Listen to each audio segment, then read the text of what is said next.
Selamat sore untuk kita semua. Perkenalkan, nama saya Jiani Rosalia Kapodolu dari Prodi Matematika semester 2 STKIP Citra Bakti Ngada. Hari ini saya akan memberikan video pembelajaran mengenai mata kuliah struktur aljabar dengan materi yang pertama, order elemen dan grup siklis, permutasi dan grup permutasi, grup simetris dan homomorfisme, teorema Cayley, relasi ekuivalen, subgrup normal, grup faktor, dan kernel dari suatu homomorfisme. Jadi, ada 7 materi yang akan kita bahas pada kesempatan kali ini. Yang pertama, order elemen dan grup siklis. Dalam struktur aljabar, istilah order elemen memiliki makna yang berbeda. Order elemen dalam struktur aljabar mengacu pada jumlah elemen dalam himpunan atau grup tertentu. Misalnya dalam teori grup, order elemen dari suatu grup adalah jumlah elemen atau anggota dalam grup tersebut. Sedangkan dalam teori ring, order elemen mengacu pada jumlah elemen dalam ring yang dapat dihitung berdasarkan operasi yang didefinisikan dalam struktur aljabar tersebut. Jadi, order elemen adalah struktur atau jumlah elemen dalam himpunan. Sebagai contoh, dalam teori grup, order elemen dari suatu grup adalah jumlah elemen atau anggota dalam grup tersebut. Misalnya, jika kita memiliki grup E, A pangkat 2, dan A pangkat 3 dengan operasi penggabungan yang sesuai, di mana E adalah elemen identitas dan A adalah elemen yang memiliki order 4. Artinya A pangkat 4 sama dengan E. Maka order elemen dari grup ini adalah 4 karena terdapat elemen di dalam grup tersebut. Selanjutnya grup siklis. Grup siklis merupakan suatu sistem matematika yang merupakan himpunan tak hampa yang dipenuhi oleh suatu operasi dan memenuhi sifat asosiatif, memiliki unsur kesatuan dan memiliki balikan, yaitu asosiatif. Sifat ini memenuhi X, Y, Z sama dengan X, Y, Z. Di mana untuk setiap unsur X, Y, Z merupakan anggota dari G. Terdapat unsur kesatuan atau elemen. Untuk setiap unsur yang merupakan anggota dari G, dioperasikan dengan E anggota dari G menghasilkan unsur itu sendiri yang memenuhi EX sama dengan XE sama dengan X. Selanjutnya permutasi dan grup permutasi. Permutasi dalam struktur aljabar mengacu pada pengaturan ulang atau pengubahan urutan elemen dalam himpunan tertentu. Dalam teori grup permutasi seringkali digunakan untuk menggambarkan transformasi atau pemetaan bijektif dari suatu himpunan ke dirinya sendiri. Banyaknya elemen yang termuat dalam himpunan finit ini disebut derajat dari permutasi. Misalkan F dan G adalah dua permutasi, masing-masing berderajat N, terdefinisi pada himpunan finit S yang memuat N elemen yang berlainan. Berdasarkan definisi, F dan G merupakan pemetaan satu-satu dan onto. Dua permutasi ini akan sama jika pemetaannya sama. Materi ketiga yaitu grup simetris dan homomorfisme. Pertama, grup simetris.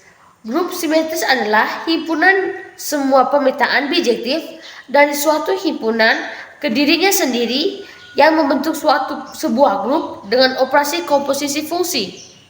Elemen-elemen dalam grup simetris adalah pemetaan bijektif yang mempertahankan struktur himpunan. Dalam grup simetris, komposisi pemetaan adalah operasi grupnya.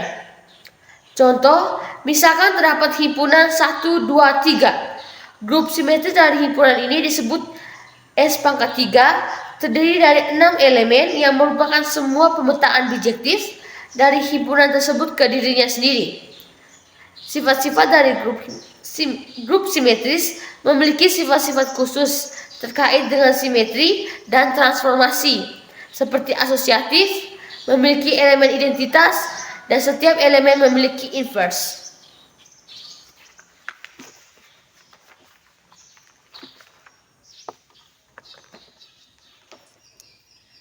Selanjutnya, homomorfisme. Homomorfisme adalah pemetaan antara dua grup yang mempertahankan struktur grup, artinya menjaga operasi grup.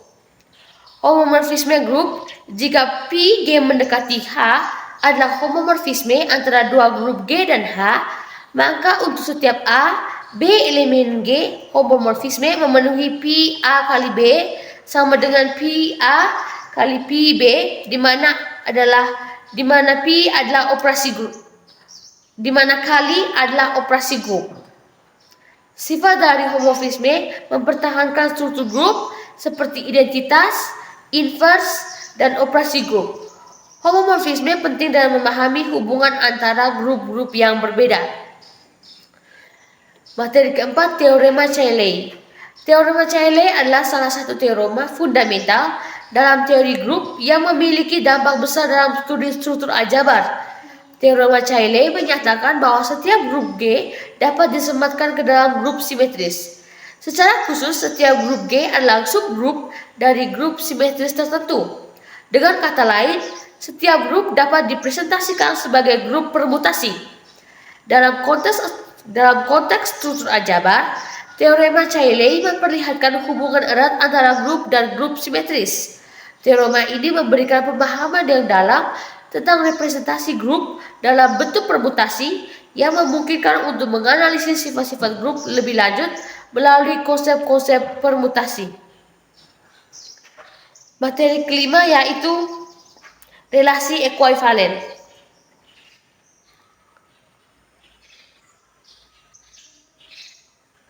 Relasi setara atau ekuivalen R pada suatu himpunan A adalah relasi biner yang memenuhi tiga sifat, yaitu refleksi untuk setiap elemen A, setiap elemen setara dengan dirinya sendiri, simetris yaitu jika A RB maka B RA, jika dua elemen setara satu sama lain maka mereka saling setara, dan transitif jika A RB dan B RC maka A RC. Jika dua elemen setara dan satu elemen kedua setara dengan elemen ketiga, maka elemen pertama juga setara dengan elemen ketiga. Yang pertama, kelas setara. Relasi setara membagi himpunan A menjadi kelas setara, yaitu himpunan elemen-elemen yang saling setara. Kelas setara dari elemen grup A terkait dengan relasi setara R adalah himpunan semua elemen yang setara dengan A. 2. Contoh dan aplikasi. Misalkan A adalah himpunan semua segitiga dalam ruangan Eukliden dan R adalah relasi setara di mana dua segitiga setara jika memiliki ukuran sisi yang sama. Relasi setara digunakan dalam berbagai konteks matematika seperti teori grup, teori himpunan, dan aljabar abstrak untuk mengelompokkan objek-objek berdasarkan sifat kesetaraan tertentu. Materi keenam, subgrup normal. Subgrup normal adalah konsep yang sangat penting dalam teori grup yang memainkan peran krusial dalam pemahaman struktur grup. Definisi subgrup yang pertama, subgrup N dari sebuah grup G disebut sebagai subgrup normal jika untuk setiap G elemen G dan N elemen N, G kurang satu elemen N. Dalam kata lain, subgrup normal adalah subgrup yang stabil di bawah konjugasi oleh elemen-elemen grup lainnya. Jika N adalah subgrup normal dari G, kita tulis seperti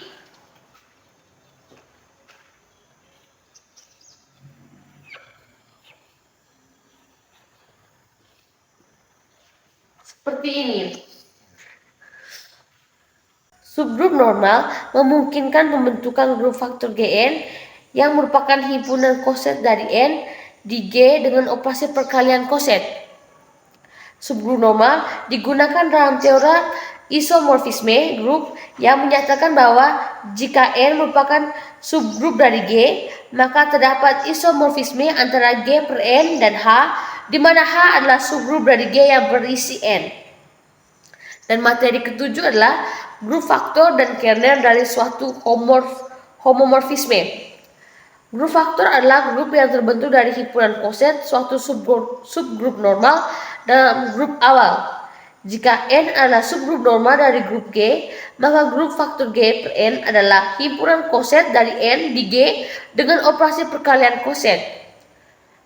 Grup faktor memungkinkan kita untuk mempelajari struktur grup dengan mempertimbangkan kesetaraan elemen-elemen grup berdasarkan subgrup normal. Cartel homomorfisme. Cartel homomorfisme grup P G mendekati H adalah himpunan G elemen G PG sama dengan EH, di mana EH adalah elemen identitas grup H. Cartel adalah subgrup dari grup awal G dan merupakan subgrup normal jika homomorfisme P adalah surjektif. Kernel homomorfisme adalah subgrup yang penting karena menentukan sifat pemetaan grup P dan memungkinkan untuk memahami sifat kesetaraan dalam grup. Hubungan antara grup, faktor, dan kernel. Jika P, G mendekati H adalah homomorfisme grup, maka kernel homomorfisme P adalah subgrup normal dari G. Grup faktor G per ker P isomorfik dengan gambar homomorfisme P G di H, yaitu P G kongruen G per ker P. Hubungan ini memberikan pemahaman yang dalam tentang struktur grup dan pemetaan grup. Konsep grup, faktor, dan kernel homomorfisme digunakan dalam berbagai bidang matematika seperti teori grup, aljabar abstrak, dan kriptografi untuk memahami dan menganalisis struktur dari grup. Sekian video pembelajaran yang dapat saya berikan. Sekian dan terima kasih.